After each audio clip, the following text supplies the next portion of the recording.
Selamat datang di channel Pemuja Malam. Jangan lupa like, share, and subscribe ya. Terima kasih. Episode 16. Kenapa begitu melihat wajahmu? Semua orang menghilang entah kemana. Stephen membantu Ratu bangun dan memapahnya ke sofa, menenangkan dan menghibur putrinya. Karena dia adalah satu-satunya yang Stephen miliki. Sudah, jangan menangis lagi, lupakan pria bernama Salman itu. Papa yakin saat ini dia sudah mendapatkan hukuman yang setimpal dari Tuan Rendra. Pa, kenapa Dokter Raisya bisa menikah dengan dokter baru itu, Pa? Dokter Raisya yang hampir mencelakakan Tuan Rendra, dia gagal fokus karena calon suaminya ketahuan selingkuh. Hingga mobilnya hampir bertabrakan dengan mobil Tuan Rendra.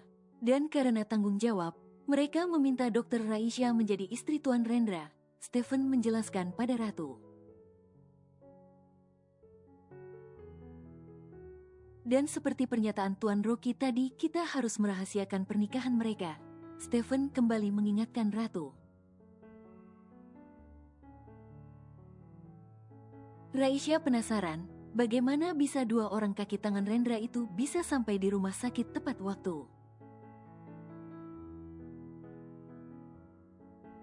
Dan juga penasaran tentang keadaan Salman dan di mana dia sekarang. Pak James, bagaimana Anda tahu kalau saya di ruang Prof. Stephen tadi? Tanya Raisya. Anda lupa siapa suami Anda, Nona. Si narsis Narendra itu punya 1000 mata dan telinga. Jadi dia akan tahu di mana Anda berada saat ini, jawab James. Jadi kalian membuntuti saya? Tanya Raisya. Tidak, Nona, tapi orang-orang kami yang bertugas mengawal Anda yang sudah melapor, jawab James lagi. Raisya baru ngeh, kalau selama ini ada orang yang mengawasi dia selama ini. Maaf Nona, bukannya Tuan Rendra tidak percaya pada Anda, tapi beliau khawatir, karena nyawa Anda rawan bahaya. Jadi saya mohon Anda pura-pura saja tidak tahu, kalau Anda protes.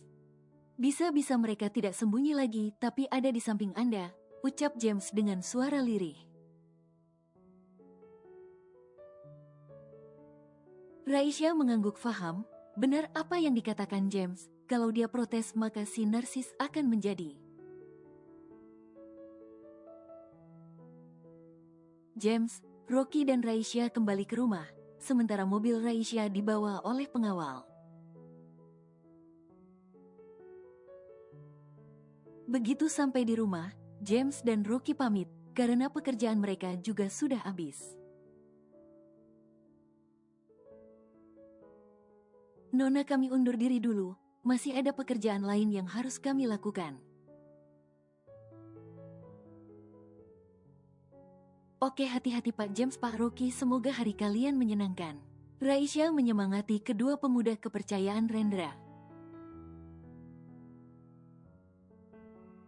Raisya segera masuk ke rumah mencari Rendra yang tidak ada di kamarnya. Pengawal, di mana Tuan? Tanya Raisya. Di ruang kerja Nyonya, jawab pengawal. Beliau sudah makan siang? Tanya Raisya lagi. Belum Nyonya, masih menunggu Anda, jawab tegas pengawal tersebut. Raisya segera menuju ruangan yang disebut ruang kerja tadi, dan membukanya lebar. Raisya takjub melihat ruang kerja Rendra yang full komputer serta ada layar besar sebagai monitor kontrolnya. Assalamualaikum Bu Dokter, sambut Rendra. Waalaikumsalam, maaf lupa memberi salam dulu, Mas Rendra lagi ngapain? Tanya Raisya. Lihat mantan tunanganmu, dia bermain seru dengan Chelsea dan Maya. Rendra memberi kode untuk mendekat dan dia menekan sebuah tombol mouse, layar lebar itu menyala. Di sana terpampang jelas wajah Salman yang berlari ketakutan menghindari dua kucing betina Rendra. Itu, Dokter Salman sedang bermain kejar-kejaran dengan Chelsea, tunjuk Rendra. Di sana terlihat Salman sangat ketakutan, wajahnya pucat, keringat bercucuran dengan deras. Salman yang takut kucing akan terus berlari ketika kedua kucing itu mendekat, begitu seterusnya. Haha, lucu sekali. Ternyata Salman suka sekali dengan kucing, haha. Dia sampai berkeringat dingin menghindari siapa namanya tadi Mas, Chelsea dan Maya, tanya Raisya. Rendra mengangguk, mereka senang melihat balasan yang lucu tapi sangat menyakitkan untuk Salman. Dokter lebay itu tidak perlu dipukul, dicambuk, atau disiksa dengan kekerasan, cukup deh beri mainan saja. Kamu ini ada-ada saja ulahnya, tapi di mana itu mereka? Sepertinya di sebuah kamar atau sel? Tanya Raisya, sambil mengamati ruangan tersebut. Itu kandang Chelsea, ibu dan anak itu sangat suka bermain, jadi mereka sangat senang mendapat mainan baru, jawab Rendra. Mas Rendra sudah makan? Tanya Raisya. Belum, tapi pengennya sih makan kamu, tapi belum bisa, kita makan siang dulu ya dan istirahat, kamu juga tidur. Nanti malam kejadian semalam akan terulang lagi, dan kita butuh tenaga ekstra, ucap Rendra. Ayo, tadi aku lihat koki rumah sudah memasak beberapa menu. Raisya mendorong kursi roda Rendra ke ruang makan, pasangan itu menikmati momen makan siang berdua saja. Sayang, kenapa muka kamu kok kelihatan susah? Enggak tuh, siapa yang susah? Heran Raisya. Susah untuk dilupakan, hehe. Mulai gombalnya. Kok gombal sih? Kain yang bersih banyak loh, kenapa harus gombal? Kan kotor berminyak, sintingnya mulai lagi. Iya, karena gombal itu perlu dicuci, seperti otak Mas Rendra yang perlu dilondri, balas Raisya. Hehe, memang pintar istriku ini. Apa kamu ini seorang pesulap Bu Dokter? Tanya Rendra. Sambil menghabiskan suapan terakhir di piring dia. Bukan, jawab singkat Raisya. Tapi kenapa begitu melihat wajahmu, semua orang menghilang entah kemana. Oh ya, aku memang bukan pesulap tuan tapi hantu. Jadi mereka kabur melihatku kecuali kalau kita sama-sama hantu, hehe. Raisya mencoba mematahkan gombalan Rendra. Oh hantu, pantas saja kamu selalu gentayangan dimanapun aku berada. Rendra masih bisa menjawabnya. Ampun deh ampun, nyerah aku mas. Akhirnya Raisya menyerah kalau soal ini. Bahaha, gak asyik segitu sudah menyerah. Ya sudah, ayo kita tidur saja, biar fresh lagi. Aku tidak mau nanti kamu jatuh sakit. Rendra mengajak Raisya untuk istirahat saja. Setelah membereskan meja makan, Raisya membawa Rendra ke kamar mereka. Membantu ke kamar mandi gosok gigi dan cuci muka, barulah membantu memindahkan tubuh Rendra ke kasur. Rendra memiringkan badannya menghadap ke Raisya. Buka saja jilbabnya, tidak ada siapa-siapa di sini.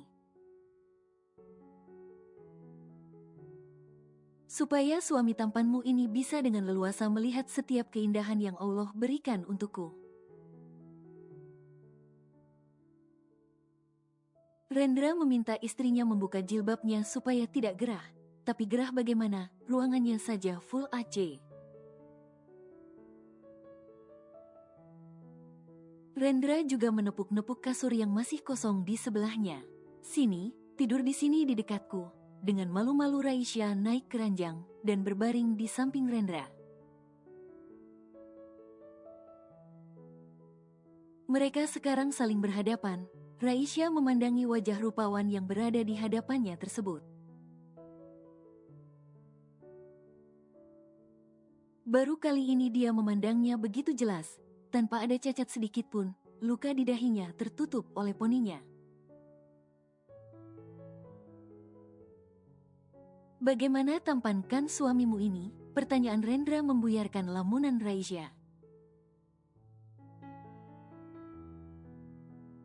Dan dia mengalihkan pandangannya ke atas, merubah posisi tidurnya menjadi terlentang. Pandanglah sepuasnya istriku, karena bintang ini adalah milik rembulan, kau rembulannya dan aku bintangnya. Aku akan menghiasi malam bersama dirimu di langit yang gelap. Enggak malu, jawab Raisya. Tapi aku belum puas memandang dirimu, sebenarnya bedak apa yang kamu gunakan sayang? Sehingga aku sulit sekali menghapus kecantikan itu, mulai menggombal. Raisya malah menutup mukanya dengan kedua tangannya.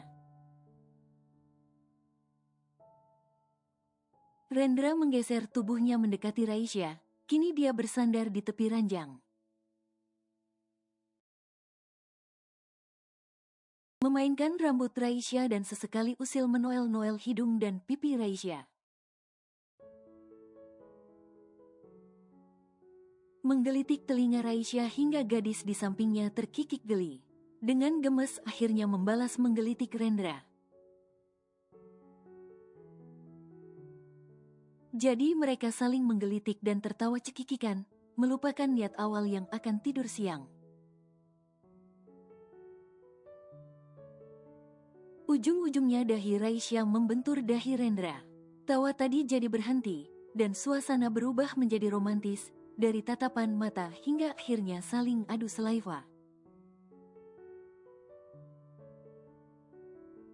Raisya tidur di lengan Rendra dan mereka kini saling tertidur dengan posisi saling berpelukan. Malam ini sama seperti kemarin, setelah beberapa menit Rendra meminum obatnya, dia mulai kesakitan. Panas nyeri mendera kedua kakinya, sekarang dia bisa duduk. Jadi tidak seperti kemarin yang menggeliat seperti cacing kepanasan. Banyak air yang dia minum, tangan Rendra meremas-meremas kakinya, merasakan sakit dan ngilu yang luar biasa. Dia terus mendesah dan tidak mau berteriak. "Ork, sakit banget, tolong pijit kakiku Rei. Ork, ini tidak begitu panas, tapi sangat ngilu."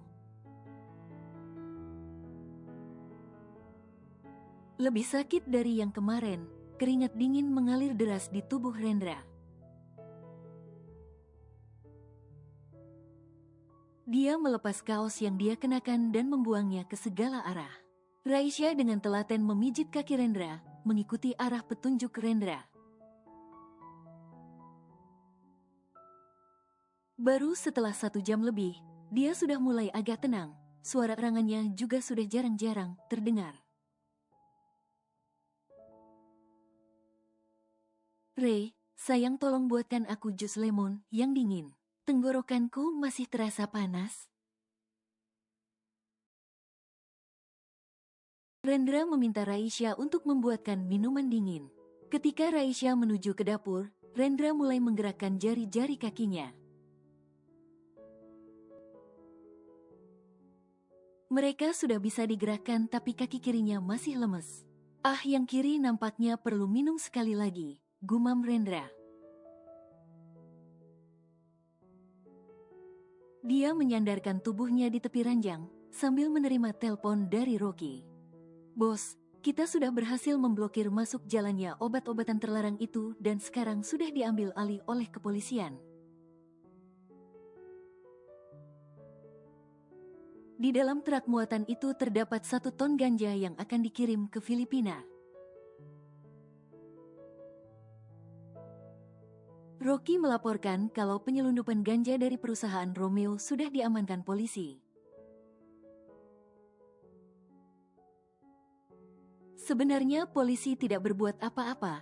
Mereka datang setelah semua beres, tinggal mengamankan barang bukti saja. Oke, besok akan ada juga permen anak-anak yang akan masuk dari Malaysia. Pastikan semua juga beres. Besok itu akan ada 5 jadwal pengiriman makanan anak ke negara kita. Pastikan semua bergerak sesuai instruksi dan hubungi Komandan Adam, dia juga akan membantu kita langsung. Karena ini misi besar kepolisian juga, ucap Rendra. Raisya yang hendak masuk ke kamar mendengar semua apa yang dikatakan suaminya. Kalau keluarga Ibrahim beda dari mafia-mafia pada umumnya. Mas, ini jus lemonnya, tadi esnya aku tambahkan biar seger. Raisya menyodorkan segelas besar jus lemon yang sangat segar untuk Rendra. Tenggorokanku terasa segar, bagai mata air kering yang dia aliri air hujan. Thank you my wife, kata Rendra, dia menyerahkan gelas kosong itu pada Raisya. Kamu tidak minum juga? Tanya Rendra. Aku sudah minum 1 gelas tadi di dapur, sangat menggoda sih tampilannya, hehe. Rendra mengangkat tangannya meminta Raisya naik ke ranjang lagi. Maaf ya, setiap hari sudah merepotkan dan membuat kamu susah.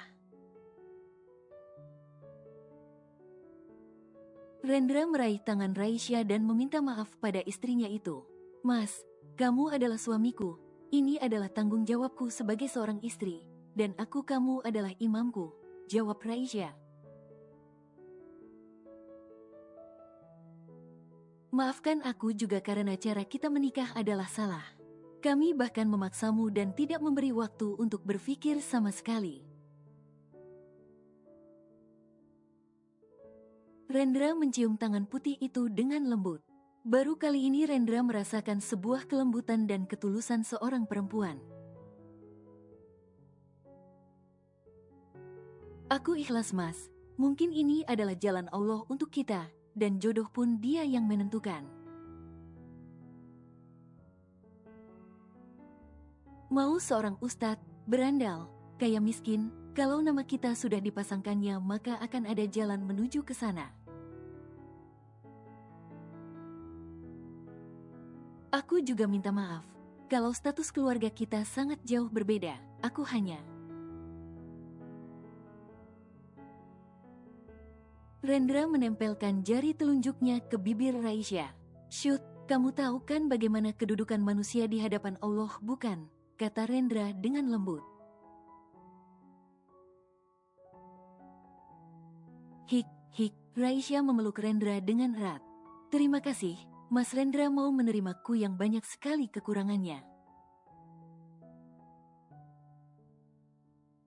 Dan bolehkan dada Mas menjadi tempatku bersandar, berbagi kesusahan dan kebahagiaan, kata Raisya dengan lirih. Rendra memeluknya juga, mengelus rambut panjang Raisya, menyandarkan kepalanya di dada dia. Bersandarlah sayang, bahu dan dadaku sangat lebar, pasti akan lapang untukmu.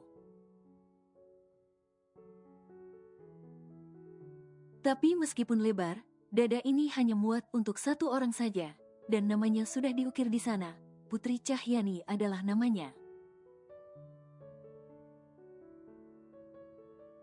Air mata Raisya malah makin deras, dia menangis haru, baru kali ini dia nyaman dipeluk oleh seorang pria, selain papanya. Apalagi si Salman, ngakunya cinta, tapi dia bukannya sebagai sandaran tapi malah bersandar pada bahu Raisya. Jangan menangis Hem, aku Narendra tidak akan pernah membiarkan wajah cantik ini ditutupi air mata. Aku hanya mau kamu tersenyum bahagia, tapi satu senyuman tulus ini hanya untukku seorang bukan untuk yang lainnya. Rendra menghapus air mata tersebut dengan penuh kelembutan. Raisya malah cemberut. Kok cemberut, tambah cantik loh, goda Rendra.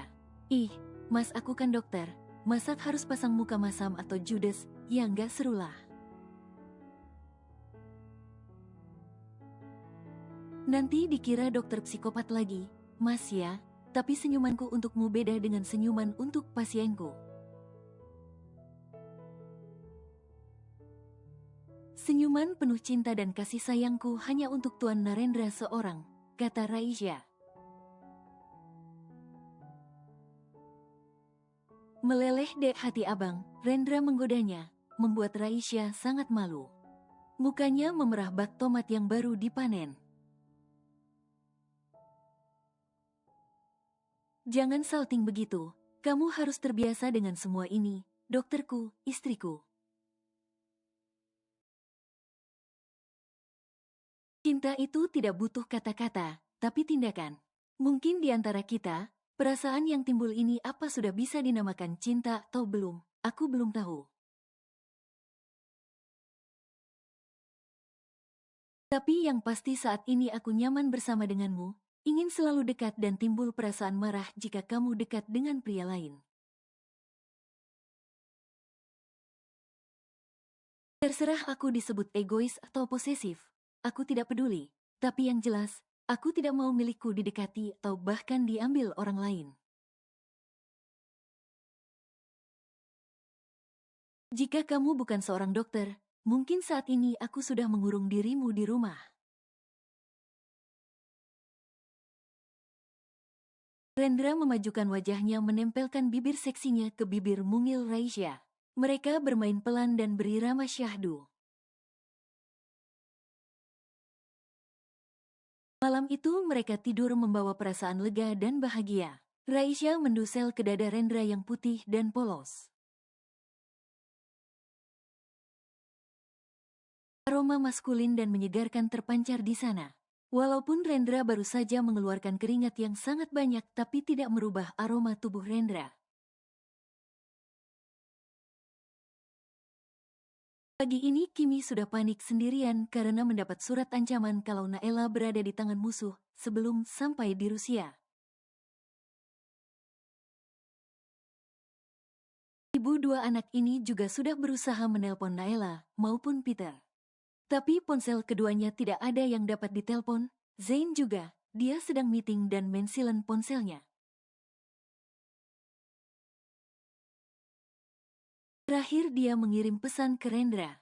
Ren, Mama ada misi penting, menyelamatkan kakakmu. Nanti tolong kirim bala bantuan ke alamat XX. Begitulah isi pesan Kimi.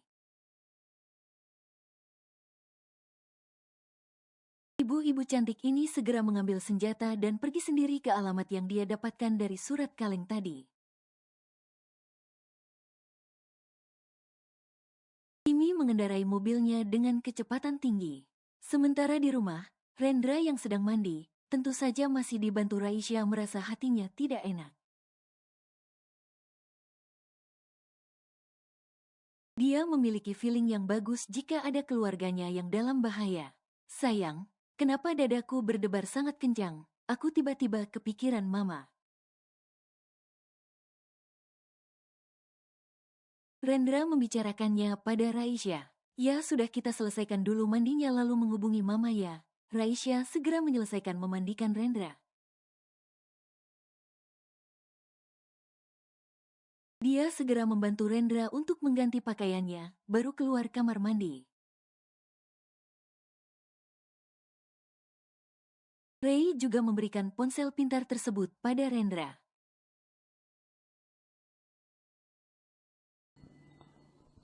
bersambung.